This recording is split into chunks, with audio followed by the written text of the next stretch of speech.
Bonsoir, à la une du 19-20 ce jeudi, la mobilisation des fonctionnaires, des cheminots et des lycéens ensemble dans la rue. Défilé dans la plupart des villes d'Auvergne, environ 4000 personnes à Clermont-Ferrand. Être connecté pour exister. Certaines communes rurales font le pari des applications sur smartphone pour créer du lien avec les habitants. Infos pratiques, services, l'exemple de Crevant-la-Veine à suivre. Et puis, son œil vaut de l'or, sacré meilleur photographe par la Fédération internationale d'art photographique. Rencontre ce soir avec Roger Jourdain, un passionné de nature et de voyage. Voilà pour les titres. Soyez les bienvenus dans ce journal. Les fonctionnaires, les cheminots, côte à côte, donc pour défendre leurs droits face aux différentes réformes du gouvernement. En Auvergne, manifestation à Aurillac, à Moulins, au Puy-en-Velay. À Clermont-Ferrand, le cortège a réuni 4000 personnes selon la préfecture. Pascal Franco, Christian Darneville. C'est une mobilisation qui a valeur de test pour les 7 syndicats de la fonction publique qui appellent à faire grève.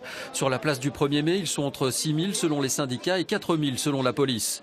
À la tête du cortège qui va s'élancer, des cheminots très déterminés pour ce galop d'essai. On l'a annoncé, on est prêt. Vous savez, on nous attaque, donc on est là pour se défendre. N'importe quel salarié défendrait son emploi, donc nous on est là pour défendre notre emploi. Les services publics ne sont pas des bombes fabriques. Cheminots, enseignants ou encore agents hospitaliers, chacun a ses raisons de manifester. Beaucoup ont l'espoir de voir se former un printemps social comme il y a 50 ans. Quand mai 68 est parti, c'est parti d'un mois de mars.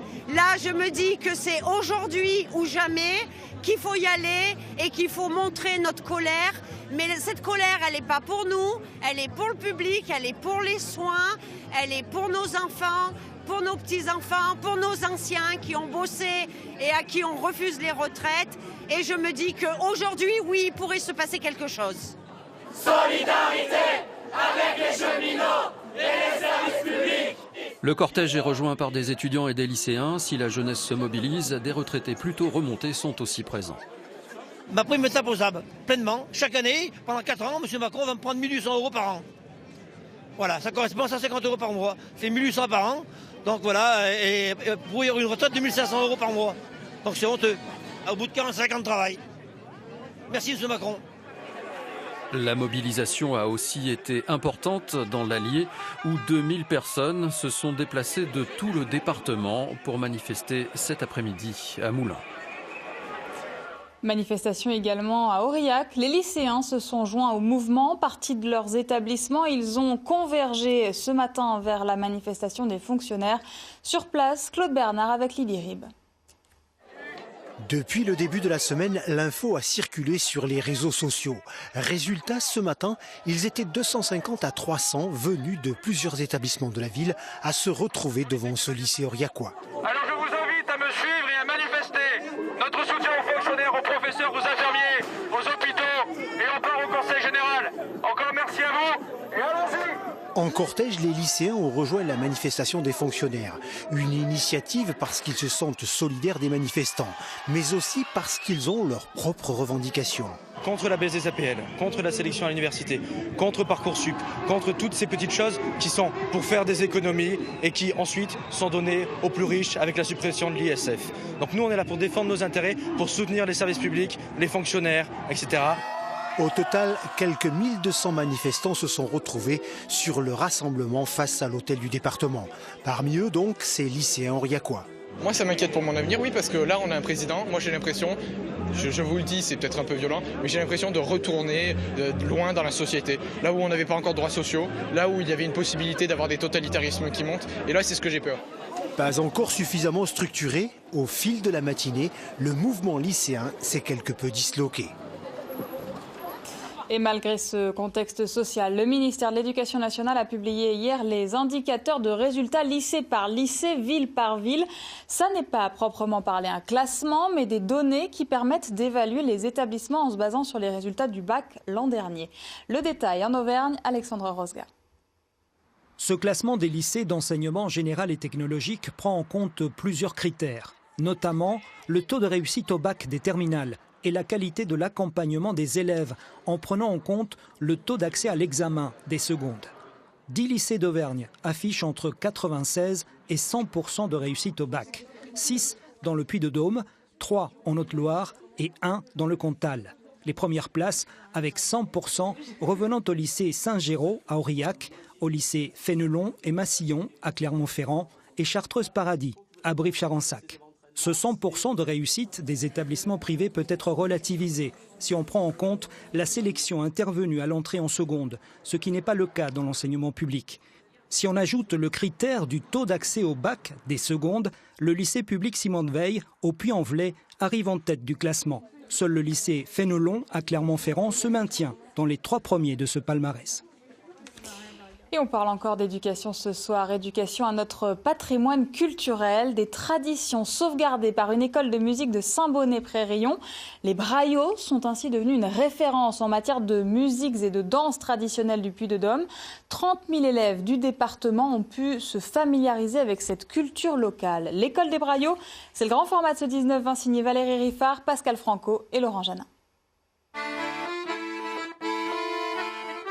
C'est une école sans pupitre ni solfège. Ici, c'est en jouant qu'on apprend la musique. Ok, cool. Soit tu fais des accords tenus, soit tu fais des basses. Tu choisis ce qui t'arrange. C'est quoi déjà les basses? Et aujourd'hui, c'est sur une mélodie de sa composition qu'Antoine révise ses gammes.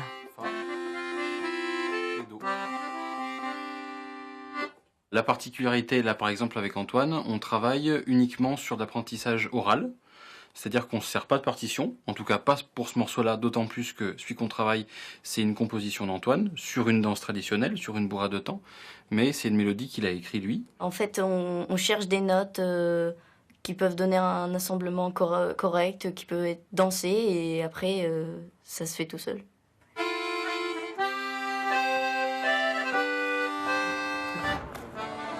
Cette école de musique, c'est celle des Braillots, créée en 1980 par l'association d'éducation populaire du même nom. Sa philosophie, permettre à tous de développer ses capacités tout en apprenant à vivre ensemble. Élève au Braillots quand il était enfant, Raphaël en est aujourd'hui le président. L'éducation populaire, enfin la manière qu'on a en tout cas nous de faire l'éducation populaire, ça a toujours été la même dans les grands principes. Après nous, on a envie de développer de nouveaux projets. Et puis on a quand même envie de continuer à développer ce qu'on nous a légué. Car ici, depuis toujours, toutes les générations se côtoient. Arrivé au Braillots il y a 22 ans, René n'a jamais pu s'en éloigner. Moi, je suis un peu acculturé de par mes origines ouvrières. Et là, j'ai découvert l'éducation populaire. Ça a permis de faire la mienne, là. Ça a bouleversé ma vie parce que j'ai découvert, c'est un brassage permanent. La musique sert de médiateur, quoi. Et donc, cette vie-là, pour moi, c'est exceptionnel.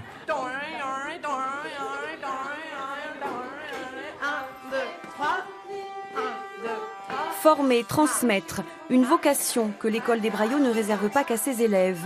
Devenue centre départemental des musiques et danses traditionnelles du Puy-de-Dôme, elle multiplie les projets en milieu scolaire.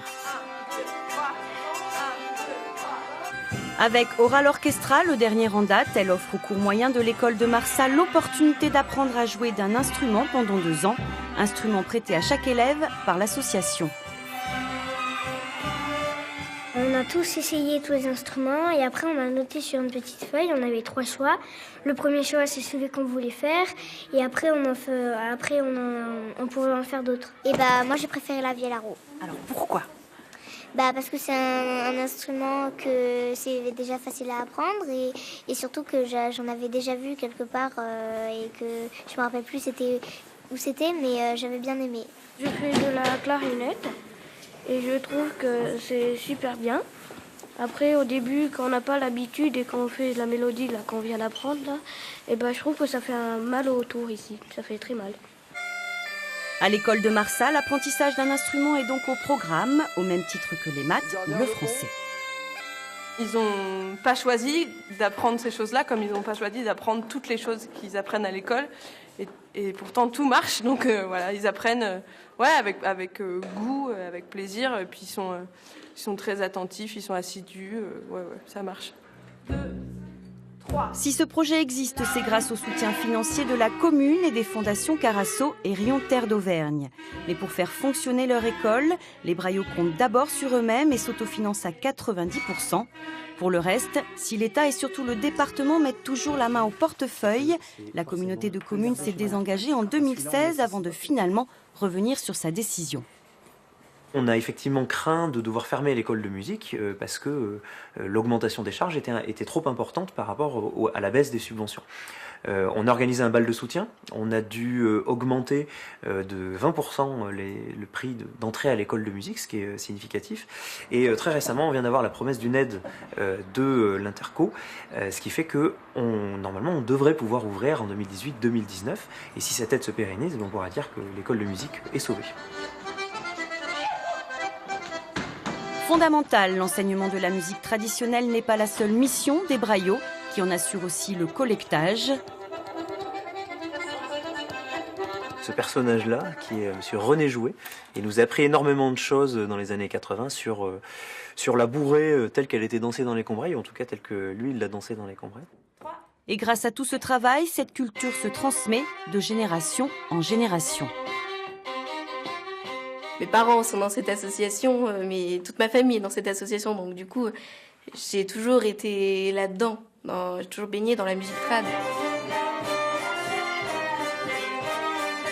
Et si ces jeunes élèves apprennent à jouer ensemble, c'est aussi pour animer les bals des Braillots qui assurent une grande partie du financement de l'association, car ici tout le monde s'implique pour en assurer l'avenir.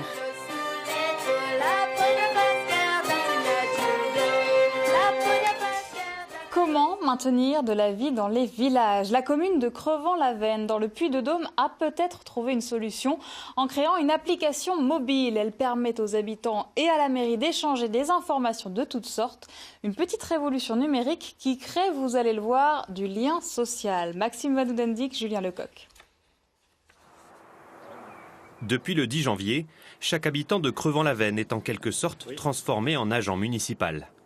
Il leur suffit de quelques clics pour prévenir la mairie du moindre problème sur la commune. Par exemple, là derrière nous, nous avons un lampadaire. Moi, j'ai remarqué hier soir qu'il y avait une ampoule qui était grillée.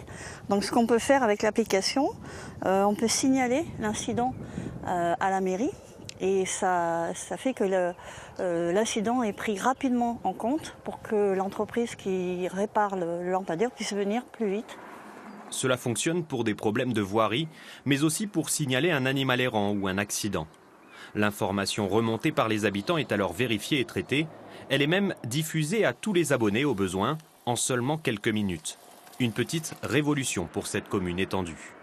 Nous comptons 980 habitants, mais 43 hameaux, avec une centaine de kilomètres de voirie, pour vous donner un petit peu une idée. Donc la distribution du papier, c'est 440 maisons à peu près. Vous voyez le temps qu'il faut, les distances à parcourir pour donner une information papier.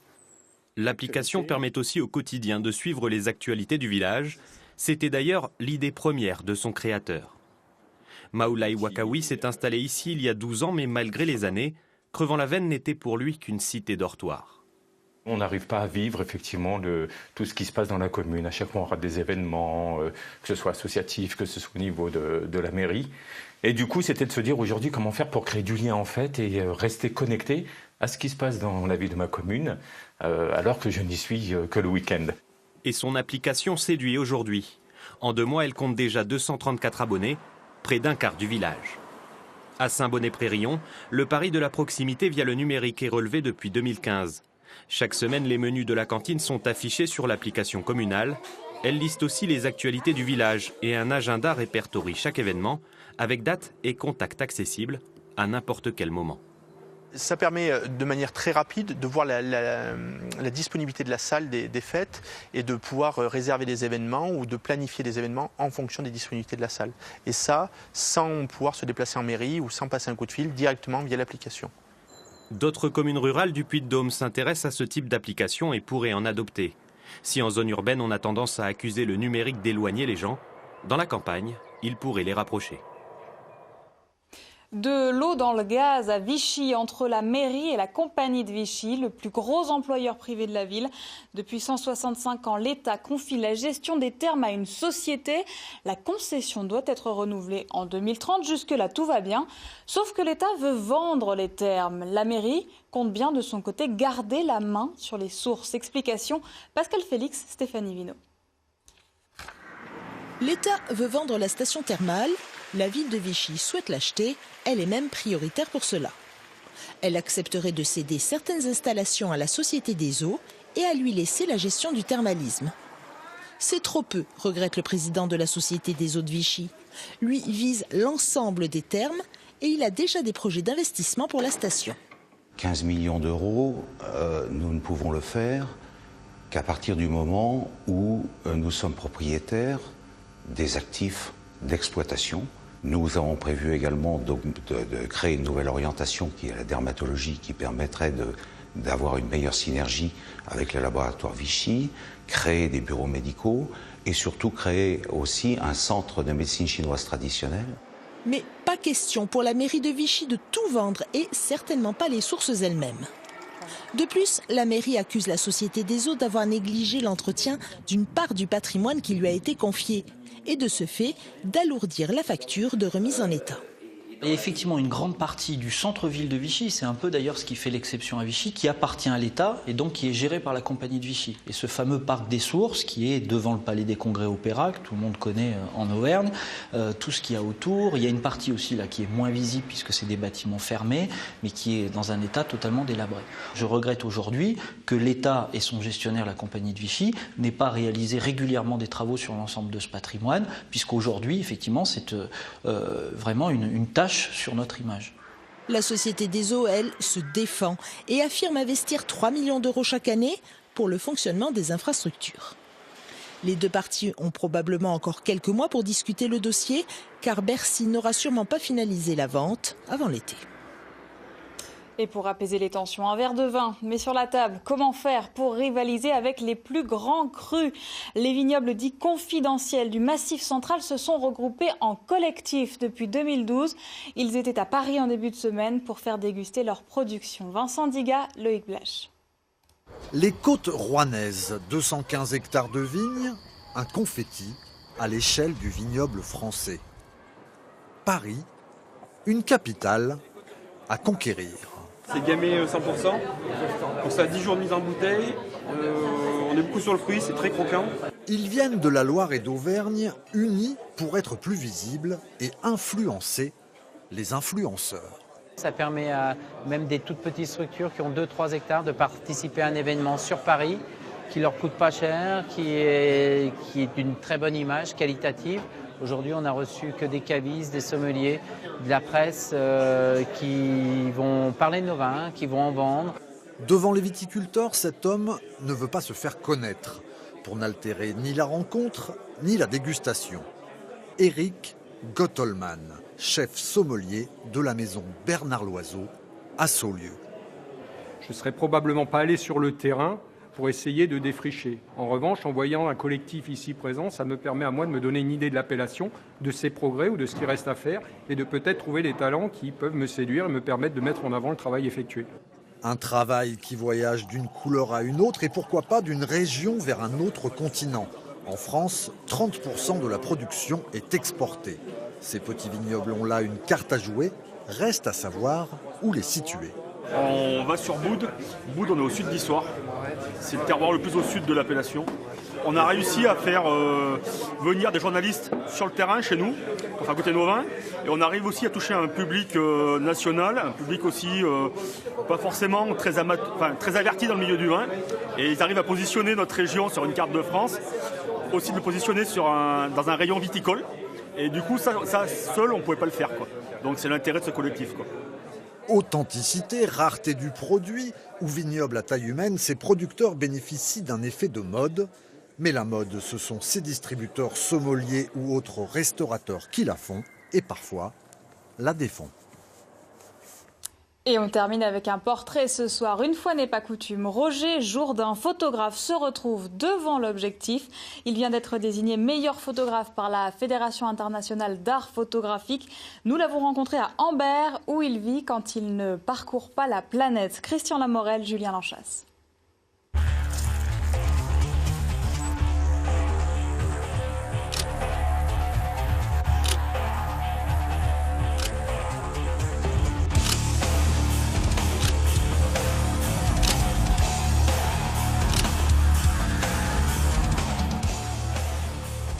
Roger Jourdain habite à Ambert. Il a toujours été passionné par la photo et lorsqu'il sort dans le livre à doigts en hiver, sa tenue est vraiment celle d'un chasseur d'images.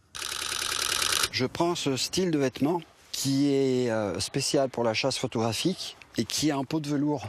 Ce qui fait que quand on se déplace, on ne fait pas de bruit. Il n'y a pas le frottement des habits dessus.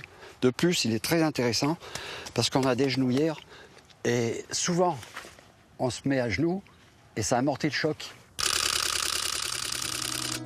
La première chose, c'est la nature. Ça, c'est sûr. Ouais, nature wildlife, surtout. Bon, j'aime bien aller en Afrique. J'ai fait beaucoup de safaris, plus de 20 en Tanzanie, 5 au Kenya, au Botswana, en Afrique du Sud et même en Inde. Et je fais aussi de la photo animalière chez nous.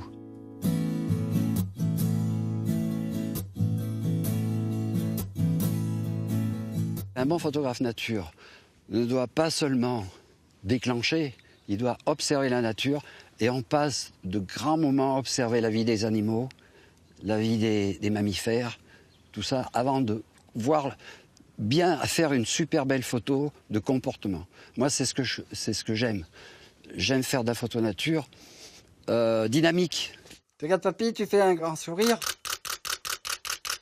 Mimi. Je travaille le portrait en studio, mais pas que le portrait. Je fais aussi, j'amène des musiciens qui viennent dans mon studio. Et là, c'est vraiment, bon, ils ont leur batterie, ils ont leur guitare. Bon, ils jouent pas, ils font semblant de jouer, mais ils amènent leur musique en même temps. Et ils sont francs-fous, ils secouent. Moi, ce que je préfère, c'est les musiciens de hard rock, hein, parce que ça dégage.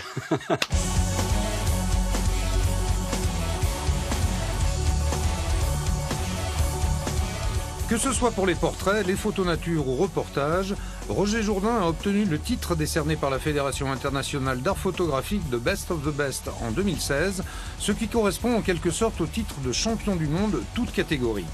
Quelques années avant, il avait obtenu celui de photographe nature, ainsi que celui décerné pour le portrait, Best of the Best étant le plus prestigieux.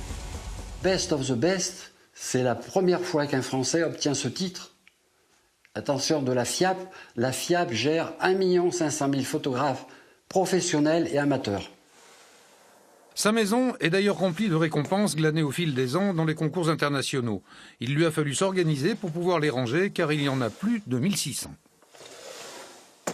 Dans cette vitrine, vous voyez les plus grands trophées, les médailles d'or FIAP et tout ça. Mais j'en ai aussi pas mal dans ces tiroirs parce que j'ai plus de place. Alors j'ai trouvé une astuce pour classer toutes mes médailles par continent. Vous avez l'Europe, l'Asie, l'Amérique du Nord, Amérique du Sud et Océanie et Afrique. Et tous ces tiroirs sont pratiquement pleins de trophées. Roger Jourdain se rendra cet été au congrès de la Fédération internationale en Afrique du Sud où lui sera remis son trophée. Il peut s'enorgueillir d'être le photographe français ayant reçu le plus de distinctions dans les concours du monde entier. Ainsi se termine ce journal. Merci de l'avoir suivi. Dans un instant, l'édition nationale du 19-20. À la une ce soir, cheminots et fonctionnaires dans la rue. On en parlait dans ce journal justement. Réforme de leur statut pour les uns, pouvoir d'achat pour les autres. Le point sur cette journée de mobilisation. Et puis Nicolas Sarkozy, mis en examen pour financement illégal de sa campagne 2007. Il est également poursuivi pour corruption passive. Plusieurs extraits de son face-à-face avec les juges ont filtré dans la presse. Nicolas Sarkozy affirme qu'il est accusé sans aucune preuve matérielle. Merci de votre fidélité. À suivre la météo. Prochain rendez-vous en Auvergne demain, 9h50 le matin. Et l'information revient dès midi. Je vous souhaite une excellente soirée. À bientôt.